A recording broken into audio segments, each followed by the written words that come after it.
Jayaprakash JP को चुनावी मैदान में उतारा है, तब से जयप्रकाश के साथ जो किसी दौर में इनेलो के साथ लोग होते थे, जो पूरी तरह से चुनाव में एक अग्रेसिवनेस होती है, वो लेकर के आए हुए थे। कुछ से 3-4-5 दिन तक जयप्रकाश का चुनाव बड़ा पीक पर रहा। उसके बाद हालात ये बनी धीरे धीरे कि जो कांग्रेस के 4 बड़े नेता हैं जिनका हिसार लोकसभा क्षेत्र में अपना एक प्रभाव है, चाहे वो कुमारी शैलजा हो, रणदीप सिंह सुरजेवाला हो, चौधरी वीरेंद्र सिंह का परिवार हो और किरण चौधरी हो, उन चारों ने पूरी तरह से जयप्रकाश जेपी से कन्नी काट ली है। और उसका सीधा सीधा फायदा जो बीजेपी के प्रत्याशी चौधरी रणजीत सिंह उनको यहाँ मिल रहा है। ने पिछले 2 महीने से पूरी तरह से डेरा रोहतक लोकसभा में डाला हुआ है, पूरे हरियाणा में, और वो कहीं नहीं जा रहे, और उसको बिल्कुल नाक का सवाल उन्होंने बना रखा है। और अभी जो 2 सीटें जीतती हुई क्लियर दिखाई दे रही है, उनमें गुड़गांव और करनाल। जो सुरेंद्र जी टिकटें बांटी है ना, वो मैं बार बार कह रहा हूँ कि जो टिकटें इस बार कांग्रेस की ओर से दी गई है वो बहुत मंथन के बाद, बहुत विचार करने के बाद और सर्वे के बाद टिकटें बांटी गई है, और टिकटें बड़ी बड़ी स्ट्रॉन्ग टिकटें बांटी गई है। जो खुद सीएम का विधानसभा क्षेत्र है, नायब सिंह सैनी जहाँ से विधायक और मंत्री रहे हैं, वहाँ आज के दिन वरुण मुलाना आगे दिखाई दे रहे हैं। देखिए, बहुत बार ऐसा होता है कि इलेक्शन जब प्रचार बंद हो जाता है उसके बाद शुरू होता है। मेरे साथ 2 वरिष्ठ पत्रकार हैं, प्रदीप डबास जी हैं। अगर मैं बात करूं, हरियाणा के कई बड़े चैनलों में बड़े अहम पदों पर रहे हैं, और उनसे पहले मैं प्रमुख समाचार पत्रों की बात करूं तो काफ़ी अखबारों में भी जो है वो डबास साहब रहे हैं।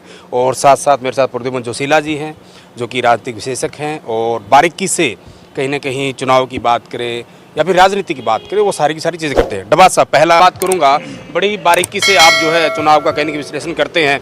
अगर मैं सिलसिलेवार तरीके से अगर मैं बात करूं कि कहीं ना कहीं 10 की 10 सीटों की आप लगातार कहीं ना कहीं दर्शकों को बताइए कंटिन्यूटी के हिसाब से, पहले हिसार और इस तरीके से सिलसिलेवार की आज की स्थिति में, हालांकि चुनाव भी बाकी है, आज की स्थिति में कौन कितने पानी में? देखो, अगर सिलसिलेवार बात करें, सबसे पहले हम बात करते हैं सिरसा लोकसभा क्षेत्र की, जो राजस्थान और पंजाब के बॉर्डर से बिल्कुल सटा हुआ है। सिरसा में आज ये हालात है कि कुमारी शैलजा अशोक तंवर से काफ़ी आगे जा चुकी हैं। वहाँ अशोक तंवर को जिताने के लिए बीजेपी के लगभग 10 बड़े नेता, जिनका अपने अपने हलकों में एक वजूद है, वो एडी चोटी का जोर लगाए हुए हैं। उसके बावजूद जनता, क्योंकि उस क्षेत्र में किसान आंदोलन बड़ा सक्रिय रहा था, और आज वो लोग, और विशेषकर जो जाट समुदाय है उस क्षेत्र का, विशेषकर नरवाणा टोहाना की जो बेल्ट है, वहाँ कुमारी शैलजा को, क्योंकि वो नैन खाप की एक बेटी हैं, उसका बड़ा फायदा उनको वहाँ मिल रहा है।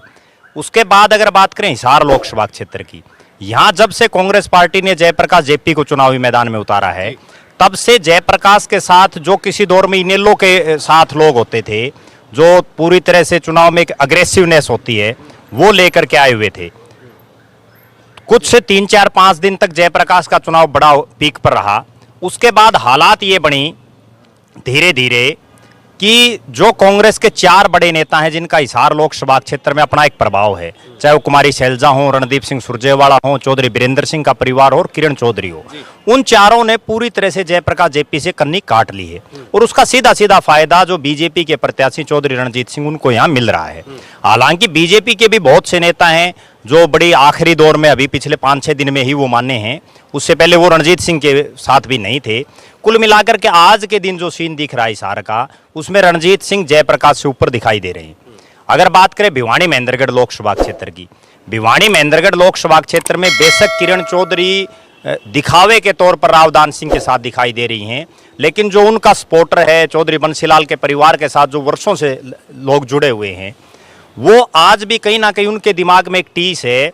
जब से भिवानी लोकसभा बनी है, दर्शकों को एक खास बात बताऊं, 1991 का चुनाव आप छोड़ दीजिए, उसके अलावा हर बार चौधरी बंसीलाल के परिवार ने वहां से चुनाव लड़ा है, चाहे वो चौधरी बंसीलाल ने लड़ा हो, चौधरी सुरेंद्र सिंह ने लड़ा हो या श्रुति चौधरी ने लड़ा हो।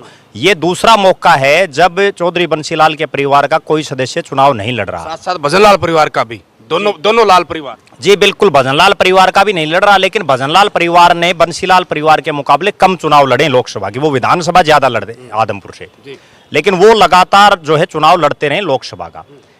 वहां जो हालात है वो ये है कि रावदान सिंह कांग्रेस के प्रत्याशी हैं और चौधरी धर्मवीर सिंह बीजेपी के प्रत्याशी हैं। धर्मवीर सिंह राजनीतिक रूप से बड़े खिलाड़ी हैं और दान सिंह भी उनके मित्र हैं। उसके बावजूद आज के दिन धर्मवीर सिंह वहां आगे दिखाई दे रहे हैं। उसके पीछे 2-3 कारण हैं। एक लुहारू में वो काफ़ी पीछे चल रहे थे, लेकिन पिछले 6-7 दिन में जिस तरह से जेपी दलाल ने खुद का चुनाव बनाया लुहारू में, उसका उनको फायदा मिला। एक वहाँ जो शोराण नॉन शोराण का जो मामला है, जिसमें एक कांग्रेस के भूपेंद्र सिंह हुड्डा के नज़दीकी कोई नेता हैं, वो जो कार्यालय का उद्घाटन था तो उन्होंने किसी जो चौधरी बंसीलाल के दामाद हैं उनके साथ कहासुनी हुई, सोमवीर सिंह के साथ। उसके बाद बारडा और लुहारू में राव दान सिंह को बड़ा डेंट पड़ेगा। फिर अगर हम बात करें गुड़गांव लोकसभा क्षेत्र की, गुड़गांव लोकसभा क्षेत्र में राज बब्बर फिल्मी सितारे हैं, उसके बावजूद राव इंद्रजीत जो कि 5 बार के सांसद हैं, बड़ा नाम है, और अहिरवाल में बहुत से लोगों के बीच में वो पूजे भी जाते हैं। आज मैं उन्हीं को ज़्यादा आगे मान रहा हूँ, राव इंद्रजीत को। हालांकि वहाँ जो मुसलमान वोट हैं, जो मेव वोट हैं, मेवात का जो इलाका है, उन पर एक उम्मीद राज बब्बर की टिकी हुई है। उस अगर फरीदाबाद की बात करें, वहाँ एक अप्रत्याशित परिणाम आता हुआ दिखाई दे रहा है। कृष्णपाल गुर्जर जो पिछली बार देश की टॉप की जो 3 जीतें थी उनमें वो शामिल थे, लगातार 10 साल से मंत्री हैं सरकार में, वो इस बार हारते हुए दिखाई दे रहे हैं। और महेंद्र प्रताप सिंह के साथ वहाँ का गुज्जर वोटर और जो जाट वोटर है, क्योंकि वो उस सीट पर 3 बार जाट एमपी भी बन चुका है, रामचंद्र बेंदा। फरीदाबाद में आज के दिन महेंद्र प्रताप सिंह की पोजीशन कृष्णपाल के मुकाबले बढ़िया मानी जा रही है। अगर बात करें रोहतक लोकसभा क्षेत्र की, रोहतक लोकसभा क्षेत्र पिछली बार कांटे के मुकाबले में दीपेंद्र सिंह हुड्डा हार गए थे, और उसी हार का यह परिणाम था कि 2019 में मनोहर लाल जी की सरकार रिपीट हुई। अगर दीपेंद्र हुड्डा जीत जाते रोहतक से तो हो सकता है विधानसभा में परिणाम कुछ और होते। अब वहाँ हालात ये है कि दीपेंद्र सिंह हुड्डा ने पिछले 2 महीने से पूरी तरह से डेरा रोहतक लोकसभा में डाला हुआ है, पूरे हरियाणा में, और वो कहीं नहीं जा रहे, और उसको बिल्कुल नाक का सवाल उन्होंने बना रखा है। और हालात ये है आज के दिन कि वो कंफर्टली जीतते हुए दिखाई दे रहे हैं। अगर बात करें सोनीपत की, जब सतपाल ब्रह्मचारी को चुनावी मैदान में उतारा गया तो एक ऐसी लोगों में भावना आई कि ये जीत जाएंगे, और ये जींद का और जो ब्राह्मण वोटर हैं उनको ले जाएंगे, जींद जुलाना और सफेदों में जीतने के हालात में है। आज हालात ये है कि सतपाल ब्रह्मचारी का 5-7 दिन चुनाव चला जयप्रकाश की तरह, लेकिन अब मोहनलाल बड़ोली उनसे कुछ आगे दिखाई दे रहे हैं। हालांकि जुलाना और सफेदों 2 हलकों में जहां पिछली बार चौधरी भूपेंद्र सिंह हुड्डा हार गए थे, वहां सतपाल ब्रह्मचारी जरूर जीत रहे हैं, लेकिन वहां बड़ी कांटे के मुकाबला होगा। और जो नरेंद्र मोदी जी आ रहे हैं देश के प्रधानमंत्री गोवाना में, तो उसके बाद भी हो सकता है थोड़ा बहुत बूस्ट जो है मोहनलाल बड़ोली को मिले। फिर अगर हम बात करें करनाल लोकसभा क्षेत्र की, करनाल से जो सुपर सीएम जिनको कहते हैं मनोहर लाल खट्टर, हालांकि पिछले 4-5 दिन से ऐसा लग रहा है कि खट्टर साहब को भी बीजेपी ने कुछ जो है खुडे लाइन करना शुरू कर दिया है। मनोहर लाल खट्टर जी वहां से जीतते हुए दिखाई दे रहे हैं, क्योंकि वहां एक तो कांग्रेस पार्टी ने ठीक एक युवा चेहरा चुनावी मैदान में उतारा, लेकिन एक तो वो भारी हैं, खट्टर साहब भी भारी हैं, लेकिन वो करनाल से 2 बार विधायक रहे हैं और सीएम सिटी रही है। करनाल से खुद नायब सिंह सैनी अब विधानसभा का चुनाव लड़ रहे हैं। तो मुझे ऐसा लग रहा है कि बीजेपी जो 2 सीटें जीतती हुई क्लियर दिखाई दे रही है, उनमें गुड़गांव और करनाल। अगर बात करें कुरुक्षेत्र लोकसभा की, कुरुक्षेत्र लोकसभा में जो है दुनिया भर में जो सबसे अमीर जिनका नाम आता है लोगों में, नवीन जिंदल चुनावी मैदान में है, डॉक्टर सुशील गुप्ता हैं, और तीसरे अभय सिंह चौटाला हैं, सबसे हॉट सीटों में मानी जाती है वो। वहाँ अभय सिंह चौटाला पर हार जीत का दांव है। अभय सिंह चौटाला, मेरा मानना ये है कि अगर वो 1 लाख वोट से नीचे रहते हैं, अगर उनको 1 लाख से नीचे वोट मिल जाते हैं तो सुशील गुप्ता चुनाव जीतेंगे, और अगर उनको मिल जाते हैं 1.5 लाख से ऊपर तो नवीन जिंदल चुनाव जीतेंगे। मतलब आज यानी कि अभय सिंह जो वहाँ सेंधमारी कर रहे हैं, वो सीधा इंडिया अलायंस के जो कहीं ना कहीं उम्मीदवार हैं सुशील गुप्ता, उनके में कर रहे हैं। बीजेपी के वोटों में कोई सेंधमारी नहीं है। बिल्कुल सही बात आपकी, बीजेपी के वोटों में कोई सेंधमारी नहीं है, और उनके साथ ज्यादातर जाट और दूसरा जो रोड बिरादरी है, क्योंकि उन्होंने जो करनाल में जिस तरह से अलायंस करके जो वीरेंद्र मराठा को टिकट दी है, तो जाट और रोड, इन 2 जातियों पर उनका पूरा दांव है। इनेलो के लिए पूरे प्रदेश में अगर कोई सीट है जहां वो सम्मानजनक वोट ले सकते हैं तो वो केवल कुरुक्षेत्र है, जबकि जेजेपी के पास पूरे हरियाणा में कहीं कोई दिखाई नहीं दे रही। आज के दिन सुशील गुप्ता आगे दिखाई दे रहे हैं, लेकिन नवीन जिंदल भी चूंकि बड़े खिलाड़ी हैं राजनीति के, उनके पिताजी भी सांसद रहे हैं, तो वो भी चुनाव को, गेम को बदल सकते हैं। अगर उसके बाद बात करें अम्बाड़ा लोकसभा क्षेत्र की, अम्बाड़ा में आज के दिन अप्रत्याशित ये दिखाई दे रहा है कि बंतो कटारिया के मुकाबले वरुण मुलाना बड़े कांटे की टक्कर उनको दे रहे हैं। और सबसे अप्रत्याशित चीज जो देखने को चुनाव का जब रिजल्ट आएगा तभी ये मिलेगी कि नारायणगढ़ जो खुद सीएम का विधानसभा क्षेत्र है, नायब सिंह सैनी जहां से विधायक और मंत्री रहे हैं, वहां आज के दिन वरुण मुलाना आगे दिखाई दे रहे हैं। बंतो कटारिया का चुनाव ना होकर के वो नायब सिंह सैनी अपने फेस पर लड़ रहे हैं। उनकी धर्मपत्नी सुमन सैनी लगातार प्रचार में व्यस्त हैं बंतो कटारिया को जिताने के लिए, और वहां के हार और जीत नायब सैनी की ही जीत या हार होगी। जिस तरीके से आपने क्लियर कट 2 सीटों पे करनाल और फरीदाबाद कहीं करनाल और गुड़गांव करनाल और गुड़गांव पे आप कहीं ना कहीं बीजेपी की जीत दिखा रहे हैं। इसी तरीके से कांग्रेस को क्लियर कितनी सीटों में मान रहे हैं? सिरसा और रोहतक 2 सीटें तो बिल्कुल क्लियर हैं आज के दिन। बाकी अंबाड़ा और जो कुरुक्षेत्र पार्लियामेंट है और फरीदाबाद, इन 3 सीटों पर बड़ा कांटे का मुकाबला है। और मैं 2 सीटें ऐसा मान रहा हूं कि आखिर तक भिवानी महेंद्रगढ़ धर्मवीर सिंह जीतेंगे और हिसार रणजीत सिंह जीतेंगे। तो इस तरीके का मुकाबला है। सर, जिस तरीके से मैं बात करूं, क्योंकि जैसे हम बात कर रहे थे मुद्दों की आपने बात की, आपका मोटा मोटा आंकलन क्या है 10 की 10 सीटों को लेके, कहां आप देख पा रहे हैं? देखिए, अगर बात करें डिजिट की बात करें तो आप निश्चित तौर पे मान के चलिए कि गुड़गांव में भी मेरा ये व्यक्तिगत तौर पे मानना है कि गुड़गांव में भी मुकाबला बेहद टक्कर का है। ऐसा नहीं है कि राजबब्बर आज की तारीख में पीछे चल रहे, क्योंकि देखिए 19% जो है वो अहीर मतदाता है गुड़गांव विधानसभा लोकसभा सीट में, और 17% जो है वो मेव मतदाता है, 7% जो है वो जाट मतदाता है, और 5% पंजाबी, 5% जो है वो वैसे समुदाय के लोग हैं। निश्चित तौर पे यहाँ मुकाबला कड़ा होने जा रहा है। अब की बार ये मान के नहीं चल सकते कि राव इंद्रजीत इस बार बड़े सेफ तरीके से मुकाबला होगा। जीत सकते हैं, हार सकते हैं, ये तो 25 तारीख और 4 तारीख तय करेंगी कौन जीत रहा है कौन हार रहा है। लेकिन इस बार कांग्रेस ने जो सुरेंद्र जी टिकटें बांटी है ना, वो मैं बार बार कह रहा हूँ कि जो टिकटें इस बार कांग्रेस की ओर से दी गई है वो बहुत मंथन के बाद, बहुत विचार करने के बाद और सर्वे के बाद टिकटें बांटी गई है, और टिकटें बड़ी बड़ी स्ट्रॉन्ग टिकटें बांटी गई है। कोई भी सीट ऐसी नहीं है जिस पे हम ये कह सकते हैं कि यहाँ थोड़ा सा कमज़ोर कैंडिडेट कांग्रेस ने उतार दिया है। मोहनलाल बडोले की बात हुई, मोहनलाल बडोले निश्चित तौर पे बीजेपी के सशक्त उम्मीदवार हैं। पिछले जो सांसद थे उनकी टिकट कटी, उनका कितना साथ मोहनलाल बडोले को मिल रहा है ये दूसरी बात है। इस पे वहाँ के लोग बताएंगे कि कितना साथ उनको मिल रहा है, लेकिन जो जिस तरह की खबरें आ रही है उससे लग रहा है कि कहीं ना कहीं, लेकिन जींद, जुलाना और सफीदो जो 3 विधानसभाएं, जो 9 विधानसभा आती है सोनीपत लोकसभा क्षेत्र में, वहाँ भूपेंद्र हुड्डा एक सीट पे 43,000 से हारे थे, एक से शायद 42 से और एक से 39,000 के आसपास उनको पीछे रहे थे। और उसके अलावा जो 1,63,000 के आसपास की उनकी जो हार हुई थी 2019 के लोकसभा चुनाव में, वहाँ 1.25 लाख के आसपास तो जींद के जो ये तीनों विधानसभा क्षेत्र है यहाँ से हुई थी, और उसके बाद सोनीपत शहर से वो पीछे रहे थे। तो आप ये मान के चलिए कि इस बार कहीं ना कहीं कांग्रेस ने उसको भरने की कोशिश की है। सतपाल ब्रह्मचारी को लेके आए हैं। प्रद्युमन जी ने कहा कि शुरुआत में उनका इलेक्शन काफ़ी उठा हुआ दिख रहा था, तो अभी भी इलेक्शन में 4-5 दिन है, और इलेक्शन मेरा व्यक्तिगत तौर पे, देखिए पिछले इतने इलेक्शन हम लोगों ने देखे हैं, बहुत बार ऐसा होता है कि इलेक्शन जब प्रचार बंद हो जाता है उसके बाद शुरू होता है। तो इलेक्शन किस ओर जाएगा, कैसा जाएगा, लेकिन पिक्चर अभी बाकी है। यानी कि डबास साहब, सीधी सीधी बात करूं मैं, 2019 में कहीं न कहीं जो बीजेपी ने 75 पार का नारा दिया था, और 2014-2019 में जो मोदी की लहर थी, वो लहर यानी कि इस बार यानी कि 400 पार वाला मामला नजर नहीं आ रहा। और दूसरी बड़ी बात जो आपने कही कि कांग्रेस ने टिकटों का आवंटन बड़े अच्छे से किया है। लोकसभा चुनाव और विधानसभा चुनाव के मुद्दे हमेशा अलग होते हैं, प्रत्याशी अलग होते हैं, क्योंकि छोटा चुनाव होता है विधानसभा का, तो मैन टू मैन मार्किंग भी करनी पड़ जाती है, और ऐसे में जीत हार का फासला कम भी होता है। बहुत बार तो हमने देखा राई की एक सीट तो ऐसी निकली थी जिसमें 3 वोट से हार जीत हुई थी।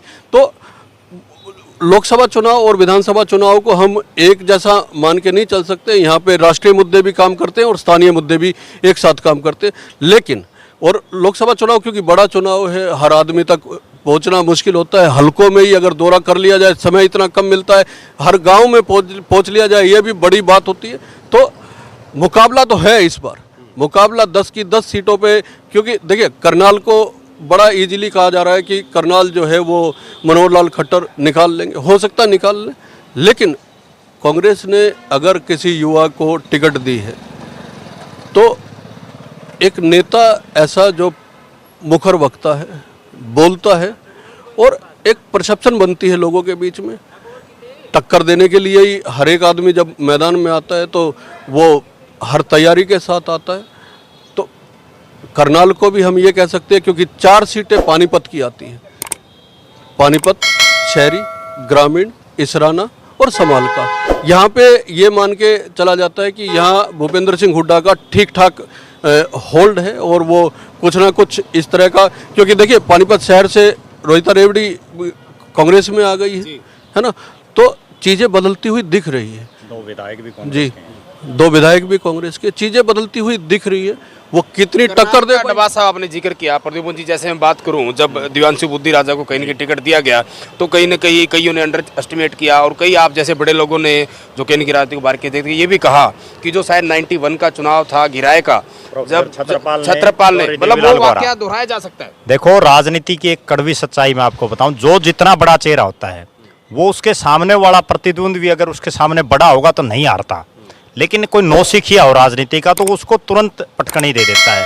आपने जो देवीलाल जी का एक उदाहरण दिया, उससे पहले भी मैं एक उदाहरण दूं, चंद्रावती जी बिल्कुल एक साधारण परिवार की थी और उन्होंने चौधरी बंसीलाल को हरा दिया था। पहली बार महिला सांसद बनी और लोकसभा में चौधरी बंसीलाल को हरा दिया, जो देश की सरकार को चला रहे थे उस दौर में।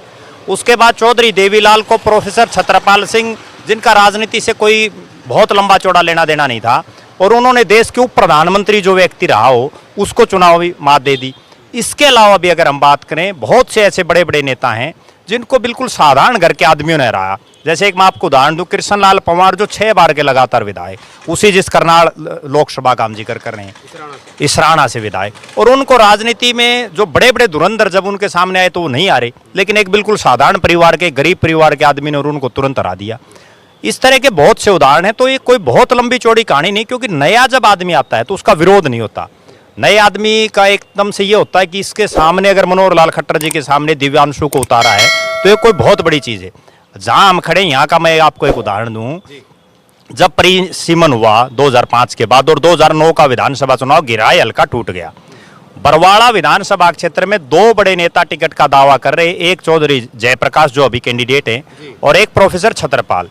चौधरी भूपेंद्र सिंह हुड्डा सर्वेसर्वा थे कांग्रेस के, उन्होंने दोनों की टिकट काट के, और एक रामनिवास घोडेला है बिल्कुल साधारण परिवार के आदमी, उनको टिकट दे दी।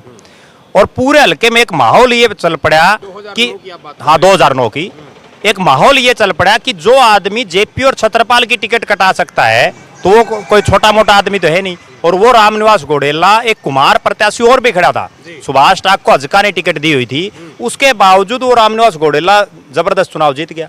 तो नया आदमी चुनाव जीतना बड़ा आसान है, और ये भी आप लिख के चलिए कि बड़े बड़े धुरंधर तभी हारेंगे जब कोई नया आदमी उनके सामने खड़ा हो। बड़े धुरंधर भी चुनाव हार, आप अपनी बात पूरी कीजिए। एक उदाहरण मैं और दे देता हूँ। चौधरी देवीलाल को 3 बार हराया भूपेंद्र सिंह हुड्डा ने, और जब वो 1999-2000 का लोकसभा चुनाव हुआ तो कैप्टन इंदर सिंह से हारे थे, इंडियन नेशनल लोकदल के प्रत्याशी, जिनको शायद कोई जानता भी नहीं था, नया चेहरा था, और अच्छे मार्जिन से वो जीते भी, लोकसभा जीते, और भूपेंद्र सिंह हुड्डा हारे। तो कई बार क्या होता है कि नए चेहरे बाजी पलट देते हैं, और बड़ा जो चेहरा होता है वो देखता रह जाता है। बिल्कुल, शुक्रिया सर बातचीत के लिए। तो ये थे वरिष्ठ पत्रकार प्रदीप डबास जी और राजनीतिक विश्लेषक प्रद्युमन जोशीला जी। तो कहीं न कहीं सारी की सारी बातें, एक एक सीट का जो है वो विश्लेषण इन्होंने बताया कि आज के समय में अगर हम बात करें कि जैसा कि चुनाव में भी समय बाकी है, क्या स्थिति है, चाहे देश की बात करें या प्रदेश की बात करें, सारी की सारी चीज़ें एक एक सीट पर बड़ी गंभीरता के साथ इन्होंने जो है अपनी बात रखी है। और जिस तरीके से कहा जाता है कि क्रिकेट में और राजनीति में कब क्या हो जाए ये किसी को आइडिया नहीं है। और जैसा डबास साहब ने एक बड़ी बात कही कि कई बार तो चुनाव जब शुरू होता है, जब चुनाव प्रचार बंद हो जाता है, यानी कि लास्ट का जो समय है उसमें बहुत सारी चीज़ें उठापटक ऊपर नीचे होती है। लेकिन जैसा मेरे दोनों वरिष्ठ साथियों ने बताया, आखिर आप कितना सहमत हैं इनकी बातों से, और आपके मद्देनज़र, आपकी दृष्टि से आपका जो विश्लेषण है, आज आप किस सीट पर किसको आगे मान रहे हैं, कमेंट के माध्यम से अपनी प्रतिक्रिया जरूर दें, और वीडियो को ज़्यादा से ज़्यादा शेयर करें, लाइक और कमेंट करें।